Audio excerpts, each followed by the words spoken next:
I never thought betrayal could sound so calm. It was my 65th birthday. Candles flickering. The cheap kind you buy when you don't expect company. I'd baked my own cake, set 2 plates, told myself maybe this year would feel different. Keisha showed up late, smelling of perfume that cost more than my rent. She scrolled through her phone while I poured her coffee, the silence so thick it buzzed. Then, without even looking up, she said, "Mom, the best gift would be if you just died." For a second, I thought I'd misheard her, but her eyes didn't flinch. The room spun, the candles burned lower, and all the years I'd held her, fed her, prayed for her, collapsed into that one moment. People say heartbreak makes noise. They're wrong. It's the quiet that kills you. And that night, something inside me, finally, broke enough to wake up. After she said those words, I didn't move. The candles kept burning, melting into the frosting, as if pretending time could fix what had just happened. When the last flame went out, I felt something inside me go dark too.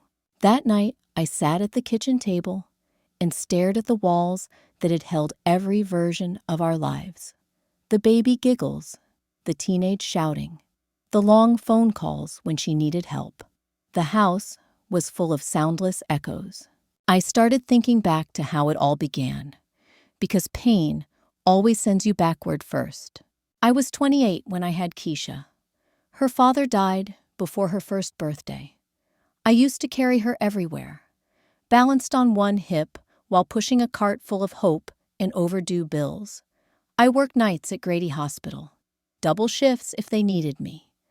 My hands smelled like bleach and coffee. My back hurt so bad, some mornings I cried before I stood up, but every cry ended with the same promise. She will have more than I did, and she did. Private school, brand name shoes, the fancy hair appointments other girls envied. I told myself that meant I was winning. When she smiled, I forgot the price tag. I never noticed how the line between love and debt started to blur. Every "thank you, Mom" turned into "I need a little more, Mom." It was like watching generosity grow legs and walk away. When she got into college, I sold my car to cover tuition. I rode the bus for 2 years, rain or shine. The drivers all knew my name. They'd say, "Ms. Evans, you still paying for somebody else's dream?" And I'd just laugh. That's what mothers do. We turn humor into armor. After graduation, Keisha came home with big city ideas and a new attitude. She said Atlanta felt too small. She wanted her own salon, her own life, her own empire. I co-signed every paper she slid across the table. I didn't even read the fine print. I just saw her excitement and thought it looked like destiny. Looking back, maybe destiny should have required 2 signatures, hers and mine, because all the contracts had my name, but none had my control. Every month she'd say, "Just until business picks up." Business always almost picked up. I dipped into savings, pulled from retirement. I told my church friends I was investing in my daughter's dream. They shared grandma's stories about helping their own children, how it's just what family does. We all laughed, brave in our matching exhaustion. The truth is, there's a whole book of family drama stories that no one writes. Mothers funding miracles that never return.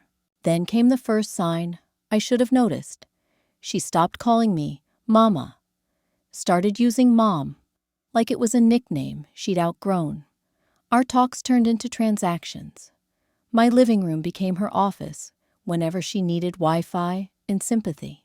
Still, I couldn't stop giving. It felt like breathing.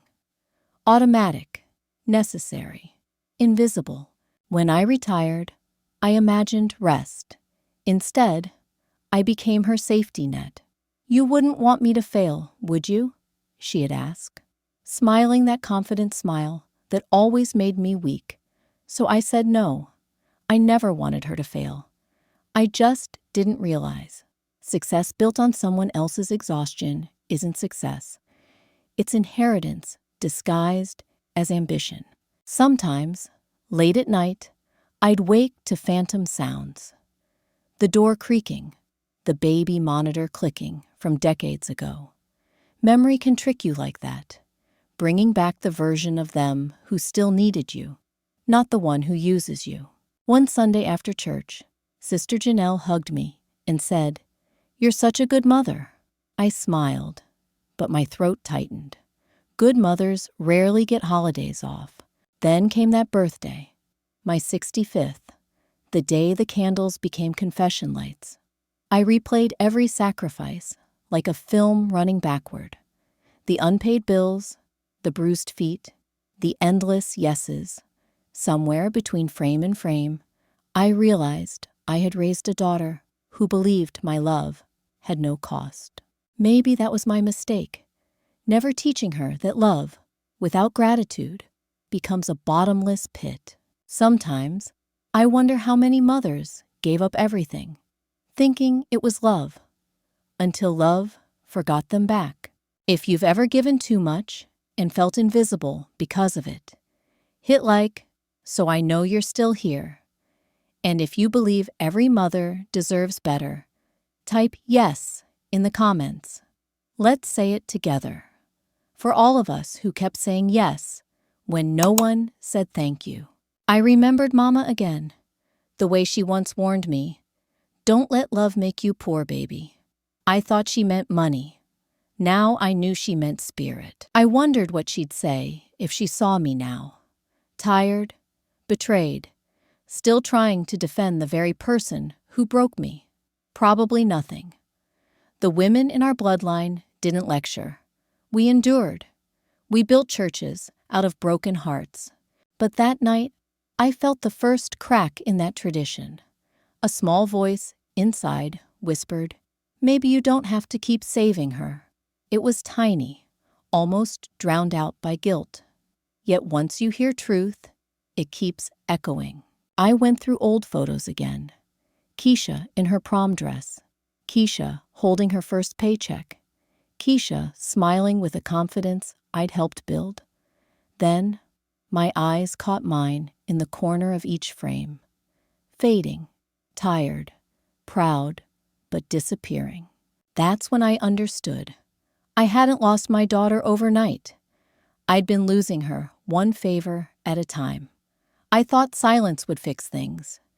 After that birthday, I told myself a little distance might cool us down.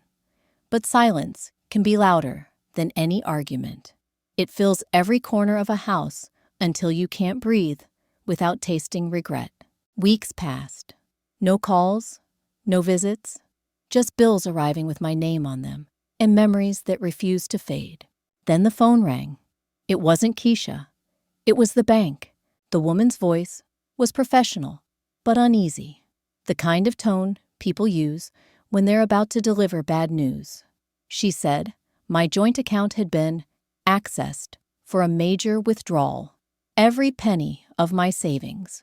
My throat went dry. I asked if there'd been a mistake. She hesitated.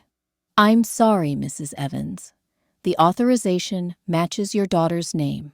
My hand shook so hard I had to sit down. After she hung up, I stared at the wall for an hour.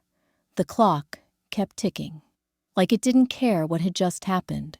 That night, I walked through the apartment, touching everything I owned.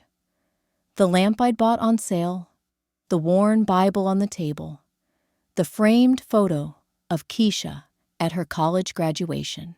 Everything had a story, and all of it was now paid for with betrayal. I barely slept. By morning, the numbness had turned into something sharper, anger mixed with disbelief.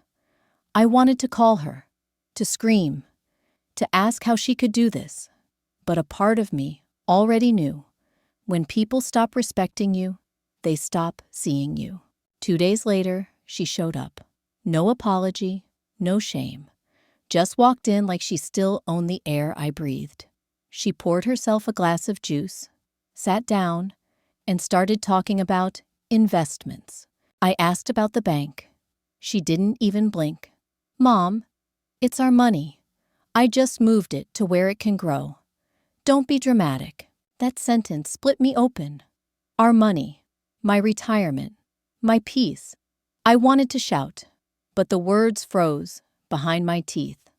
All I could do was watch her talk, the way someone watches a stranger wearing their child's face. She left soon after, perfume hanging in the air like a goodbye I hadn't agreed to.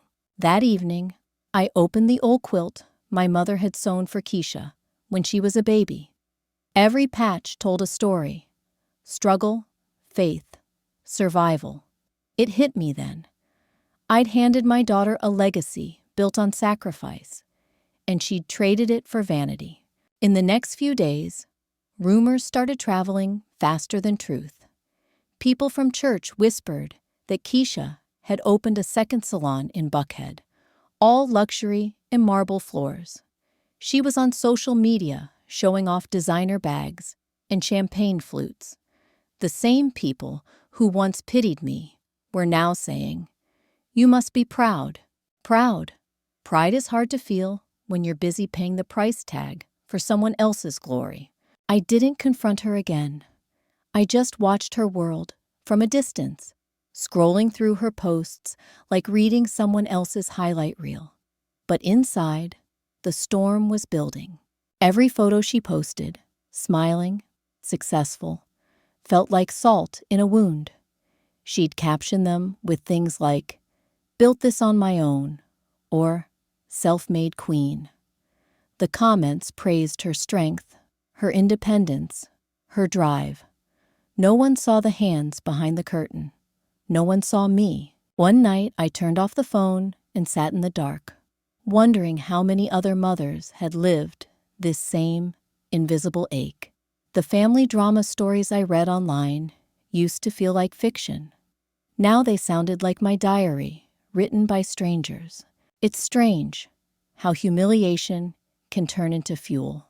The more she ignored me, the more I began to plan.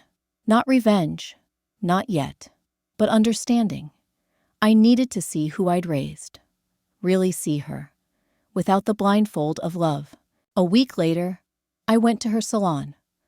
I told myself it was curiosity, but truthfully, it was pain searching for proof. The place was beautiful. Mirrors, gold lights, the scent of success filling the air.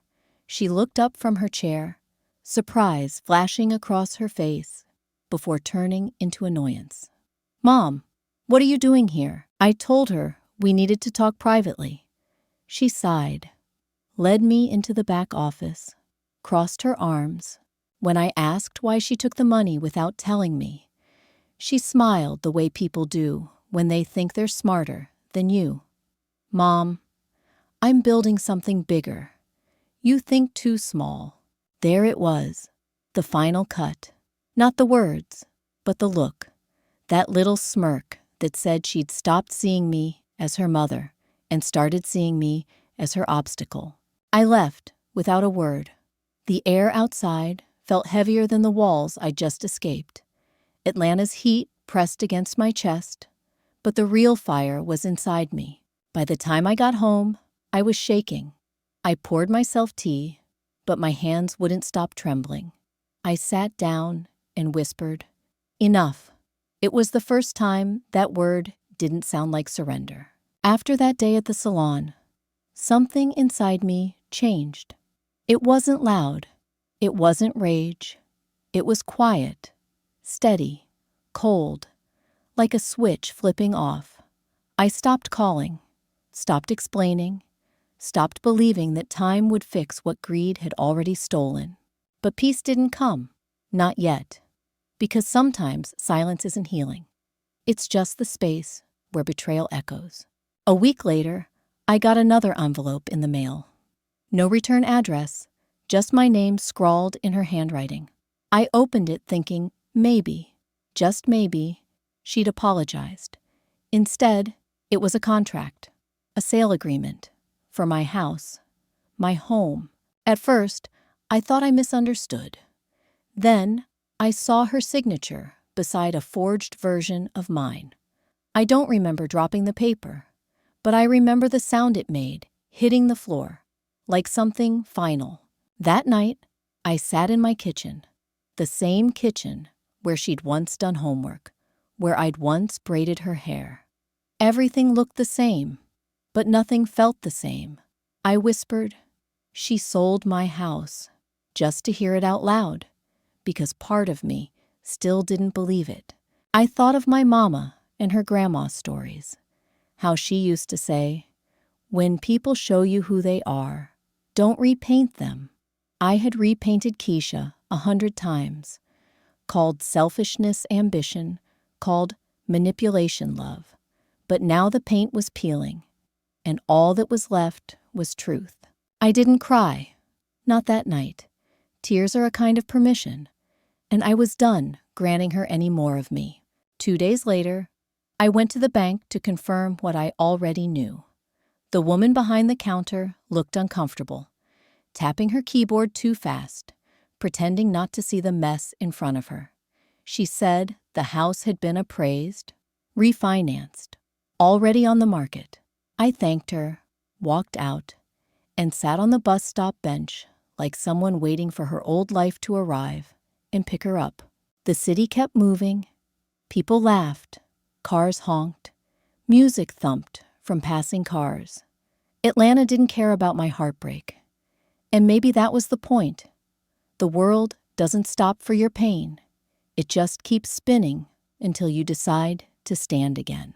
When I got home, I packed a small suitcase. No plan, no destination, just instinct. Every fold of fabric felt like reclaiming something that was always mine. Choice. That evening, she called. I didn't want to answer, but I did. I needed to hear her voice one last time. Her tone was sharp, businesslike, as if betrayal came with a customer service script. She said, "Mom, don't make this harder than it needs to be. I did what I had to do. You'll thank me when the deal closes." Thank her for selling the roof over my head, for trading our history for her ego. I almost laughed, but the sound caught in my throat. "Keisha," I said softly, "I hope whatever you're buying was worth what you just sold." And before she could respond, I hung up. That click felt like the first real ending of my life. And strangely, the beginning of something else. For days after, I stayed inside. The phone rang. The mail piled up. I didn't answer the door. I cooked small meals. Enough for one. The quiet wasn't lonely anymore. It was sacred. In that quiet, I started thinking about every woman who'd lived a story like mine. I'd read family drama stories online about mothers disowned by their kids, left behind after years of giving. Some ended in bitterness, others in wisdom. I wondered which kind I'd become. Some nights, I thought about calling her again, not to fight, but to say goodbye properly. But every time I picked up the phone, I heard Mama's voice again. "Don't repaint them." So I put the phone down. One morning, I woke up before sunrise. The air felt different, lighter, expectant.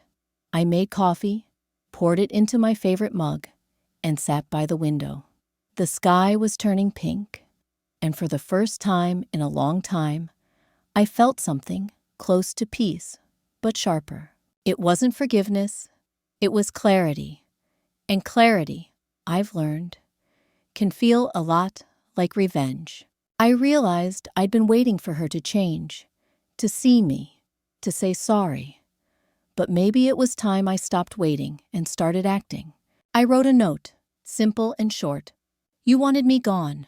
Now you'll learn what gone really means." I left it on the table beside the empty vase, where flowers used to be. Then I looked around the house one last time. The photos, the walls, the quilt folded over the chair. It wasn't my home anymore. It was just a stage where the wrong story had played too long. By the time the sun rose, I had locked the door and dropped the key into the mailbox. I didn't look back. Sometimes walking away isn't weakness. It's the loudest kind of strength there is. I didn't leave Atlanta with anger in my suitcase. Just papers, memories, and a silence I finally owned. That morning, I took the first bus out before the city woke. I watched the skyline fade through the dirty window and whispered to myself, "Don't look back." I didn't. My first stop was the bank. It smelled like air conditioning and new lies. I asked to close every account with my name attached to hers. The clerk hesitated, like she was deciding if she should feel sorry for me. I smiled politely, signed the forms, and said, "It's time I stopped paying for someone else's dream." When I walked out, the heat hit my face like freedom.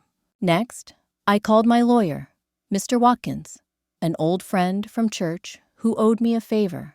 I told him to rewrite my will, leave everything, not to Keisha, but to the Community Scholarship Fund for single mothers. "Make sure it's locked tight," I said, "so no one can sell it off with a fake signature again." He laughed softly. "You sure about this, Marjorie?" "More sure than I've ever been," I replied. That afternoon, I mailed him the documents. Inside the envelope, I added a photo of me and Keisha from her college graduation, just so the lawyer would understand why this mattered. I'd given her everything once. Now I was giving that same gift to the kind of daughters who'd still remember to say thank you. That night, I rented a small room in Savannah. Nothing fancy, just a bed, a window, and the kind of peace that doesn't need decoration. I made myself a cup of coffee, opened the curtains, and watched the rain fall against the glass. It was the first time in years I'd watched rain without worrying if the roof would leak or if Keisha's car payment was due. The next morning, I took a walk along the pier. The ocean smelled like salt and possibility. I stood there and whispered, "She wanted me gone." So I gave her exactly what she asked for. The words didn't sound bitter. They sounded right. Somewhere back in Atlanta, her world was probably cracking open. No money, no house, no mother to bail her out. For once, I didn't feel guilty. It wasn't revenge. It was balance. People like to talk about karma as if it's lightning. Fast, loud, dramatic. But the truth, karma often walks quietly, wearing the same shoes you bought for someone else. I didn't tell anyone where I went. I didn't owe explanations anymore. But I did keep reading family drama stories online. Mothers, daughters, forgiveness gone wrong. I'd scroll through the comments and see women writing, "This sounds like my life." I'd smile because I finally understood the secret all those stories were trying to tell. When you stop saving the wrong people, life starts saving you. Weeks went by. The world didn't collapse without her in it. I found a job at a local cafe. Nothing serious. Just mornings making coffee for strangers who smiled when I handed them warmth in a cup. They called me Miss Marjorie. They didn't know my story, and that was the best part. Sometimes I'd sit outside during breaks and watch grandmothers walk their grandkids down the boardwalk, telling grandma's stories about back in the day. I'd imagine myself telling one too, someday. Except, mine wouldn't be about patience or sacrifice. It would be about finally learning the difference between love and servitude. One afternoon, a neighbor from Atlanta found me, through mutual friends. She said Keisha was going through something. The salon had closed. Her husband had left. She'd been asking if anyone had heard from me. I just nodded, didn't say a word, because that's the beautiful thing about silence. It speaks louder when you've earned it. That night, I sat by the window with a glass of sweet tea and watched the sunset melt into the sea. For years, I'd chased peace, like it was something I had to earn. Now I realized peace doesn't need permission. It just needs distance. There's a quiet kind of satisfaction in knowing justice arrived right on schedule. Not angry, not cruel, just fair. I thought about writing Keisha a letter, but I stopped myself. What could I say that life hadn't already said better? Instead, I wrote one sentence in my notebook before bed. She wanted freedom from me. Now she's learning what freedom costs. Then I closed it, turned off the light, and for the first time in decades, slept without a single weight on my chest. 3 months passed before the storm hit her side of the world. I didn't plan revenge. I just stepped out of the way long enough for karma to see clearly. And when karma finally walked in, she didn't knock. It started with a phone call from Mr. Watkins, my lawyer. His voice was calm, professional, but I could hear the smile behind it. Marjorie, just letting you know the sale of your property was voided. Since your signature was forged, the buyer's suing your daughter, not you. She'll have to return everything. For a second, I didn't speak. Then I laughed, softly, but deep. Not the bitter laugh I used to have. This one came from relief. After we hung up, I sat at my kitchen table and whispered, "You see, baby, you can't sell what isn't truly yours." A week later, I heard through the grapevine that Keisha's salon had closed for good. The investors pulled out. Her accounts were frozen. The apartment she'd rented in Midtown, gone. I didn't celebrate. I just brewed coffee and stirred the sugar slowly, like a ritual. Justice, I learned, doesn't always arrive loud. It sometimes shows up wearing peace and timing. I opened my notebook and wrote, "Life doesn't punish, it mirrors," because that's the truth about family drama stories. They all end the same way.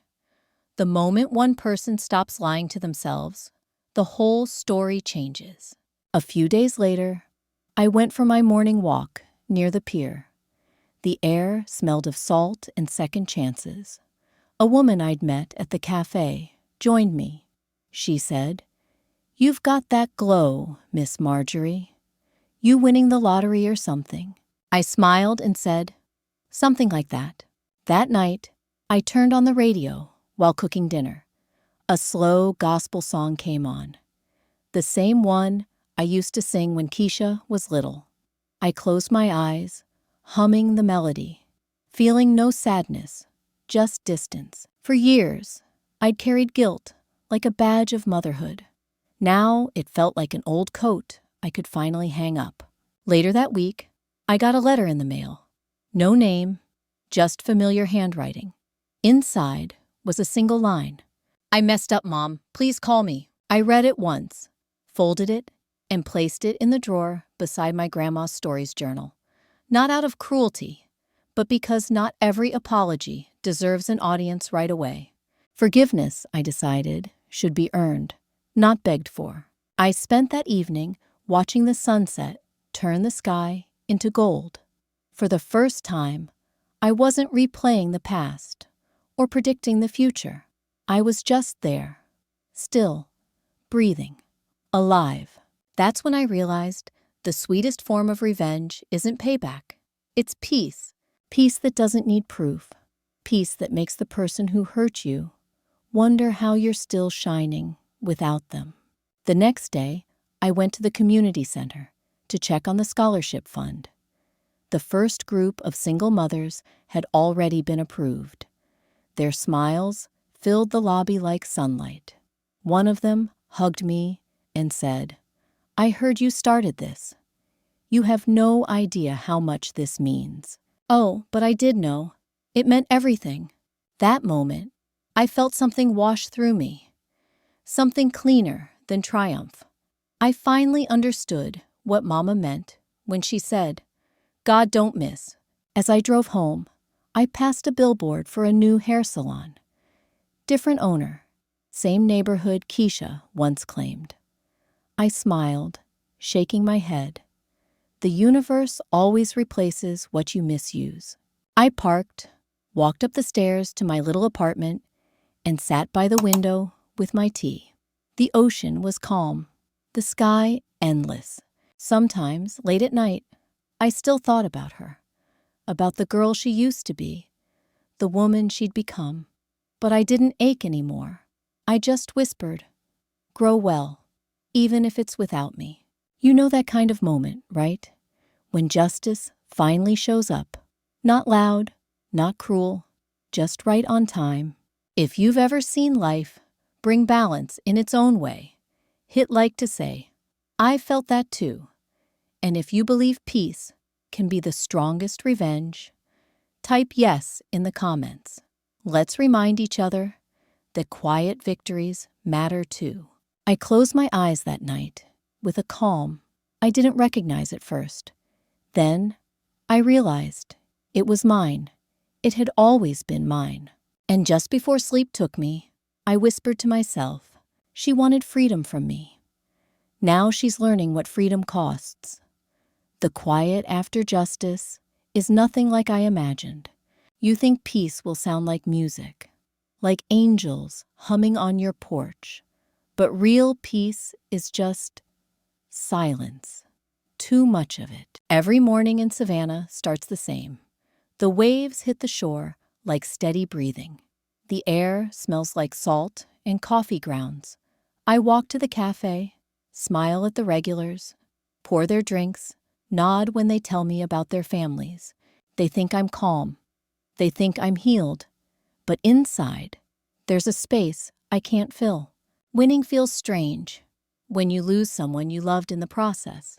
It's been 6 months since the house, the lawsuit, the letter. Keisha's name doesn't appear on my phone anymore. Sometimes I scroll through my contacts just to see the empty space where her messages used to be. I thought when karma balanced the scales, I'd feel whole again. But the truth is, justice doesn't fix loneliness. It just removes the noise that used to cover it. I catch myself doing small things without realizing. Cooking enough for 2, setting out 2 cups of coffee, turning on the porch light at night as if someone might still come home. And when I notice, I laugh at myself. Then I stop laughing. One Sunday morning, I walked down to the pier before work. The wind was colder than usual. I stood there, watching pelicans dive into the water. For a second, I imagined her as a little girl again, running barefoot in the sand, asking if the ocean ever gets tired. I used to answer every question she asked. Now, I have no one to ask me anything. The sea never gets tired, but people do. That day, a little boy at the cafe spilled his drink all over the counter. His grandmother scolded him gently, then winked at me and said, "That's boys for you, huh?" We both laughed, but my heart ached in a way I couldn't name. It wasn't jealousy. It was remembering what it felt like to belong to someone. Later that night, I opened my old journal and started writing again. Page after page, I spilled out thoughts that didn't fit anywhere else. "You got what you wanted, Marjorie," I wrote. "Freedom, peace, justice. But where's the warmth?" The handwriting looked steadier than my heart felt. I flipped through the earlier pages. Entries from before everything fell apart. The hopes, the prayers, the gratitude lists I copied from one of those grandma stories books about healing through thankfulness. I remembered how it said, "Count your blessings and they'll multiply." So I counted. 1, the ocean outside my window.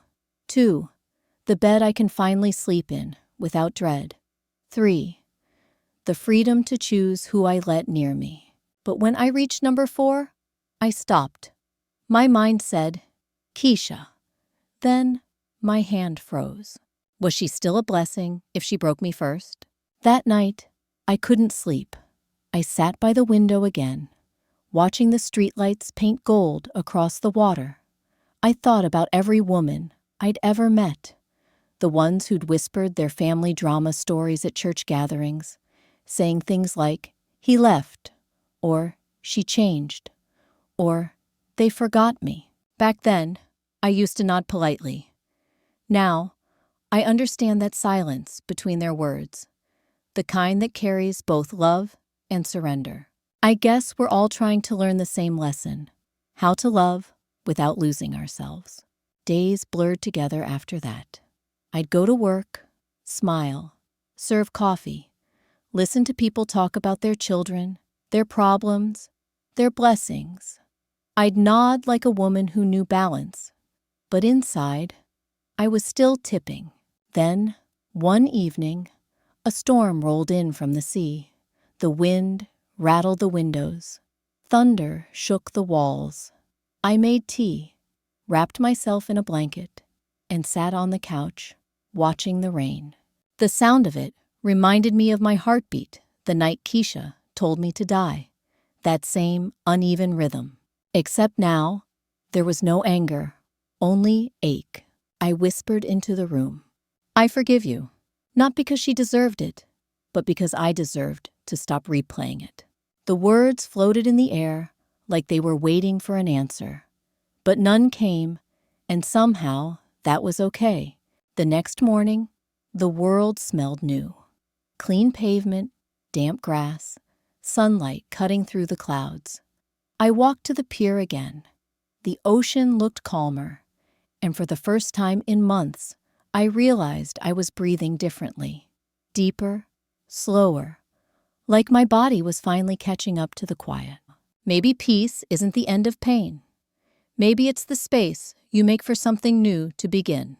That night, I dreamed of Mama. She was sitting in her old rocking chair, stitching another quilt. I asked what she was making. She said, "A blanket for your heart, baby. It's been cold too long." When I woke, tears were already on my face. But they didn't hurt. They healed. I made coffee, opened the window, let the morning air in. For once, I didn't feel like I was waiting for anyone. I was just here, me, alive, enough. Still, deep down, I knew this wasn't the end of my story. Because every time life empties you, it's making room for something wiser to arrive. I didn't know it yet, but soon I would meet someone. A stranger with eyes that saw right through my silence, and he would remind me that gratitude isn't about forgetting the pain. It's about learning to thank the pain for making you see. It was an ordinary Tuesday, the kind that sneaks up on you with no intention of changing your life. The sun had just begun to slide above the ocean, painting everything in the color of forgiveness. I was sitting on the same pier where I'd watched my world fall apart and heal itself in silence. I came there every morning now, bringing coffee and an old paperback to keep me company. That day, the bench beside me wasn't empty. He was already there, an older man, maybe early 70s, skin the shade of deep mahogany, hair silver as salt. He looked like someone who'd walked through every kind of storm and still managed to smile. He nodded politely. "Morning." I nodded back. "Beautiful day." "Every day starts that way," he said. "How it ends depends on what you feed it." His answer caught me off guard. Not in a preachy way, more like a mirror suddenly held at the right angle. We sat in quiet for a while, watching the waves fold over themselves. Finally, he asked, "You come here to think or to forget?" I told him the truth. "I'm not sure anymore." He smiled, eyes soft. That's the start of real thinking, when you can't tell the difference. We talked like strangers who had accidentally skipped the small talk. He told me his name was Orion Sage, retired teacher, traveler, widower, collector of lessons no one writes down. When I asked what brought him here, he said, "Same thing that brings everybody somewhere. Unfinished business with the past." I laughed a little. "Then you picked the right bench." He looked out at the horizon. "The past doesn't end until you stop rehearsing it." I didn't say anything. The wind did all the answering. He asked about me, and I told him. Just enough.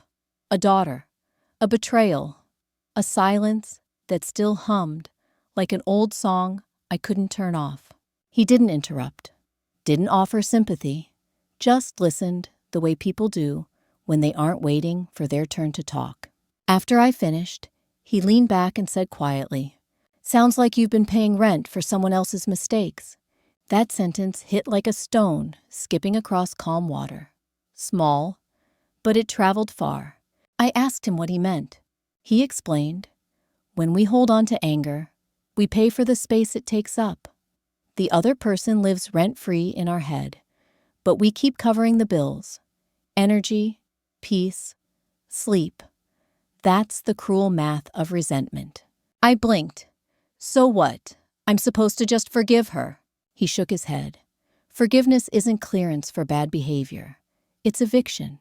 You kick them out of your mind so you can move back in." Something in that landed deep. For months, I'd been chasing peace, like it was a reward waiting at the end of pain. He was telling me it was a decision, not a prize. We kept meeting on that bench. Once, twice, then almost every morning. He brought stories instead of sermons, the kind of grandma stories that never used holy words but still felt sacred. One morning, he said, "You ever notice how a seed never argues with the soil? It just breaks open and grows." I told him I didn't understand. He smiled. "Breaking is how it grows, not punishment for growing." He told me about a friend who lost everything: job, house, marriage. The man planted tomatoes behind a bus stop while job hunting. Everyone laughed at him until one summer the vines climbed the fence and strangers stopped to pick them. He thought he'd lost his worth, Orion said, but he'd just changed his harvest. I sat there stunned, realizing how much of my life had been spent judging the soil instead of planting new seeds. That's when I started writing again. Not to remember, but to re-sow. A few days later, I told Orion about the scholarship fund I'd started. He grinned. "See? You've already flipped the story. You turned hurt into harvest. That's advanced gardening of the soul." I laughed. "Gardening of the soul, huh?" He nodded. "Every pain is a seed. What you water grows. What you starve dies. Choose carefully." That phrase followed me for days. I wrote it on sticky notes, on receipts, even on the cafe fridge. People started to notice changes in me. The regulars said I looked lighter. The manager gave me Sundays off because "you've earned a little joy." I didn't tell them why I smiled more. It wasn't because life got easier, but because my story finally did. One evening after work, I walked by the mirror and caught my own reflection. For years, I'd looked for proof that I was still enough. That night, the mirror gave it to me. Not with beauty, but with peace. Later that week, Orion asked, "What would you say if she called again?" I hesitated. "I don't know." "Good," he said. "Don't rehearse the answer. Life loves to test rehearsed hearts." Then he told me another one of his family drama stories, about a mother who stopped talking to her son for 10 years after he stole from her. One day, she mailed him a recipe card for his favorite pie with a note, "Here's how you sweeten what's been bitter." Years later, that pie brought them back together. He looked at me. Healing doesn't always start with words. Sometimes it starts with gestures that taste like love again. I didn't say anything. I just looked at the ocean, thinking maybe I still had one gesture left in me. That night, I dreamed of baking. Flour on the counter, cinnamon in the air, the hum of an old radio playing the same song Keisha used to dance to as a child. I woke up smiling. For the first time in years, I wasn't dreaming about what I'd lost. I was dreaming about what I might give again. Differently this time. It was a Saturday morning when I met him again on the pier. The sky was clear, the kind of blue that makes you think the world is starting over. I brought 2 coffees that day, one for me, one for him. I'd learned by now that Orion Sage always arrived before the sun. He thanked me, took a sip, and smiled, You remembered. I'm learning, I said. He nodded. Good. That's what life is? A long memory test disguised as mornings. We sat in silence for a while, listening to the water brush against the wood. Then he said, "Tell me something honest. What would you do if you saw your daughter today?" I looked down at my hands. I'd freeze. I wouldn't know whether to hold her or run. He leaned forward slightly. That means you're still fighting the storm that's already passed. I frowned. But she hurt me.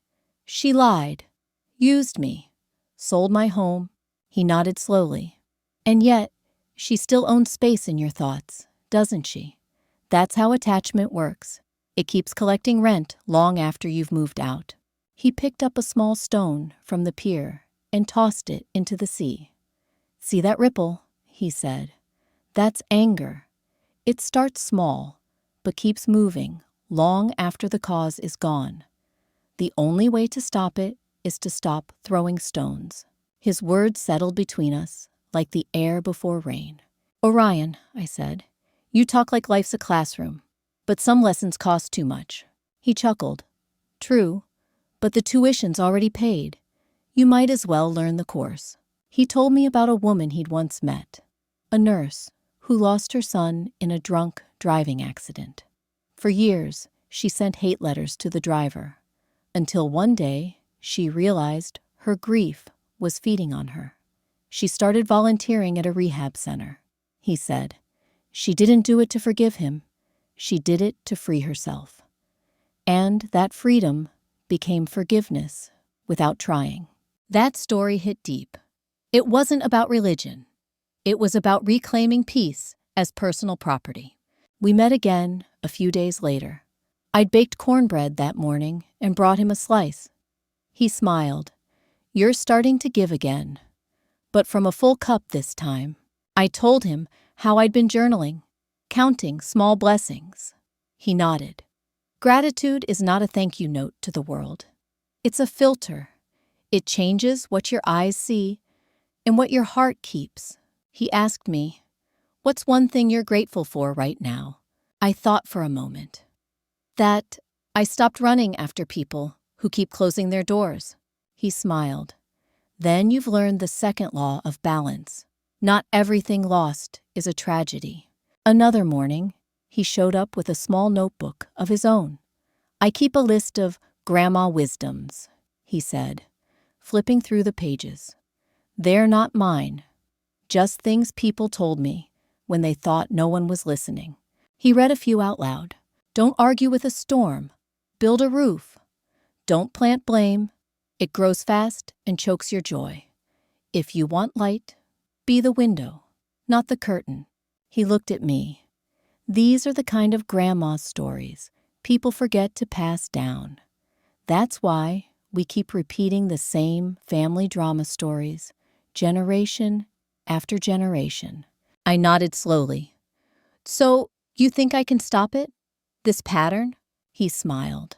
"You already did the moment you stopped calling pain your identity." Those words stayed in my chest all day. That night, I wrote them on a note and stuck it to my mirror. Every time I looked at it, I felt something new. Power without pride. Peace without apology. A week later, something unexpected happened. The phone rang while I was at the cafe. It was a number I didn't recognize, but somehow I knew. Keisha. Her voice was shaky, smaller than I remembered. "Mom, it's me. I just wanted to say, I know I don't deserve to ask, but are you okay?" For a moment, I couldn't speak. I could hear cars behind her, a child crying faintly. Life had humbled her. I said quietly, "I'm okay. I hope you are too." She started to cry. I didn't stop her. I just let the silence stretch, like a bridge finally appearing after years of fog. When we hung up, I didn't feel anger.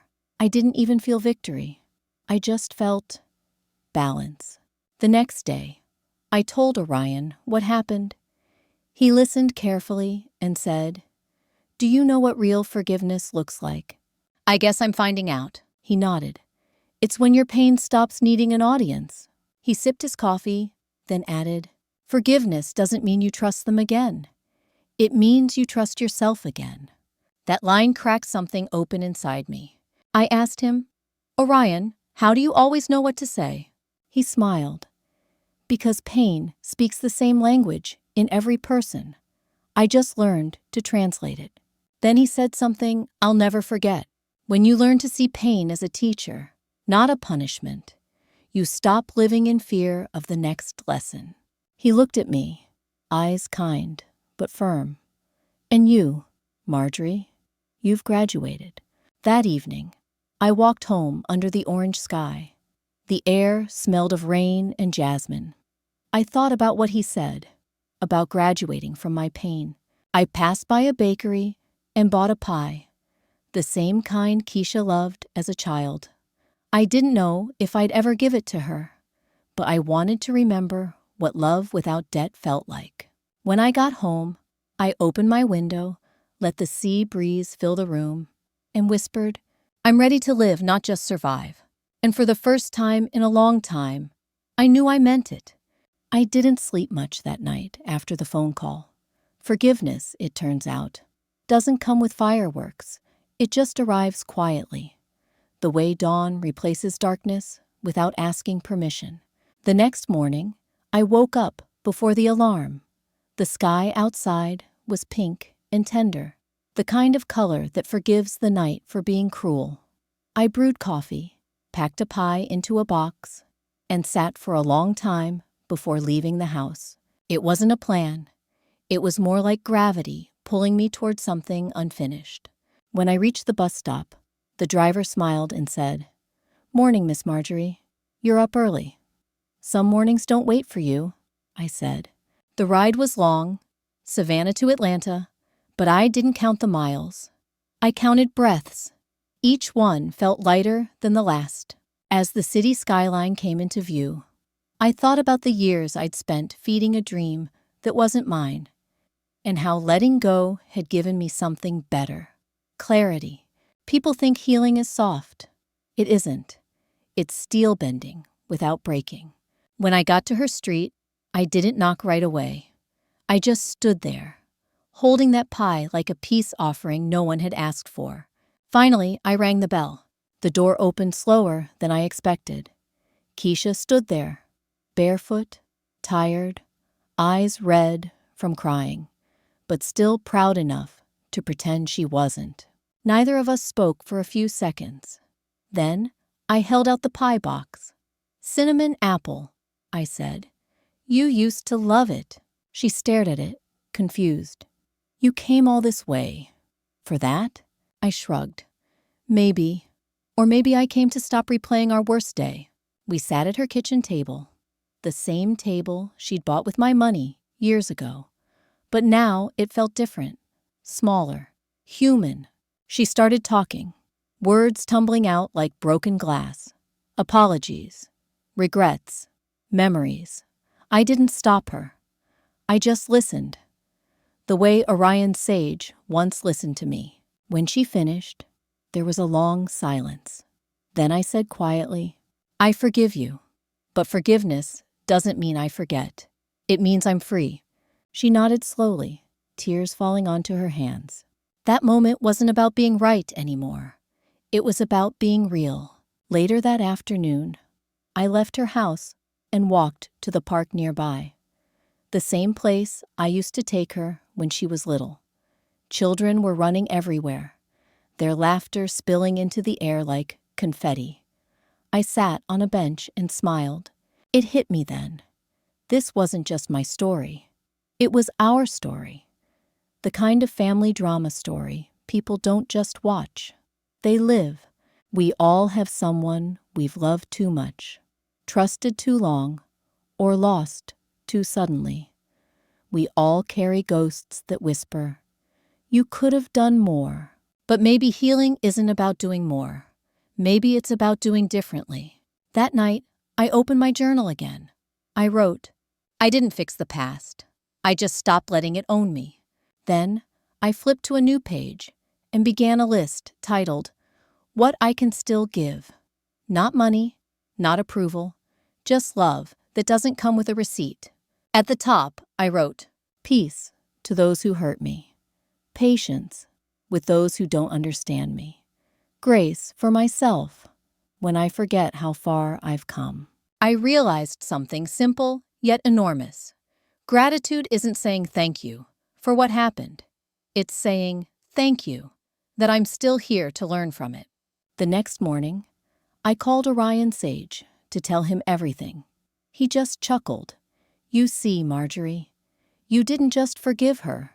You rewrote the whole ending. I asked him, was that the point all along? He smiled through the phone. The point was never to win the story. The point was to live it consciously. His words lingered long after we hung up. That evening, I went back to the pier. The sun was setting, golden light spilling over the waves, like melted honey. I whispered to myself, maybe the best gift isn't justice or peace. Maybe it's awakening. And in that moment, I felt something I hadn't felt in years. Complete. You know, stories like this aren't just mine. They belong to anyone who's ever been hurt and still chose to heal. If this story touched something inside you, hit like so, I know you're out there listening. Type 1 in the comments if you've ever turned your pain into peace. The pie was gone, but the peace stayed. A week after I saw Keisha, I found myself back on the pier. Same bench, same wind, same endless horizon. But this time, the sea didn't look sad. It looked like it had finally stopped carrying my grief. I sat there with my journal on my lap, reading over everything I'd written these past months. The anger, the lessons, the laughter that somehow survived. And then I realized this wasn't a story about loss anymore. It was a story about release. People think closure comes when someone apologizes. But I learned closure is what you give yourself when you finally stop needing the apology. I looked out at the water and whispered, I didn't get justice to prove her wrong. I found peace to remember who I was before the pain. That sentence echoed in my chest like a heartbeat I'd forgotten I had. A family of tourists walked by. The mother was fussing over her daughter's messy hair. The little girl laughed, holding an ice cream cone that was melting too fast. I smiled. That used to be us. For a brief moment, I wanted to warn that woman, love her, but don't lose yourself doing it. Then, I caught myself. No one can borrow someone else's wisdom. They have to live it. Maybe that's why we tell family drama stories in the first place. Not to change others, but to help them recognize themselves when the lesson comes knocking. That evening, I went to the community center again. They were hosting the first scholarship dinner for the Single Mothers Fund. The room glowed with laughter and new beginnings. One young woman came up to me, holding her baby on her hip. She said, "You don't know me, but your story changed my life. I was about to give up school, but then I read what you started here. I just wanted to say thank you." I looked at her and saw my younger self, the woman who once carried hope and bills in the same purse. I hugged her and whispered, "Make something beautiful out of what hurt you. That's the only way to win." That night, back home, I lit a candle for my mother. I thought of all her grandma's stories, how she used to say, "You can't fix people, baby. You can only love them and keep your own light bright enough so they can find their way back." For years, I didn't understand what she meant. Now I do. Forgiveness wasn't a gift for Keisha. It was a flashlight for me. The next morning, I wrote my last journal entry for this chapter of my life. Once I begged for peace. Now I breathe it. Once I feared being alone. Now solitude feels like safety. Once I called myself broken. Now I call myself born again. Not through religion, but through realization. I closed the notebook, looked around my small apartment, and felt gratitude wash through me. Warm, quiet, endless. I thought of Orion Sage and all the lessons he'd planted along the way. He never told me what to do. He just held up mirrors until I saw my reflection clearly enough to forgive it. And maybe that's what every soul needs. Not saving, not pity, but clarity. As the sun began to rise, I stood by the window, watching the light spill across the sea. I whispered one last line to the woman I used to be. You did good, Marjorie. You learned that the best gift isn't what you give away. It's what you discover when everything else is gone. I smiled, knowing that somewhere in the city, Keisha might be waking up too. Maybe holding her child, maybe telling a story that starts with, "My mother once taught me." If she does, then maybe all of this was worth it. You've just shared a story that reminds us how beautifully human we all are. If you felt something shift inside you, hit like so. I know you're walking this road too. Type yes in the comments if you've ever realized that peace costs less than revenge. And if these words made you see your own reflection a little clearer, subscribe to our channel for more family drama stories and grandma stories that turn pain into purpose and stories into mirrors. Because sometimes what we watch isn't just a story, it's a wake-up call.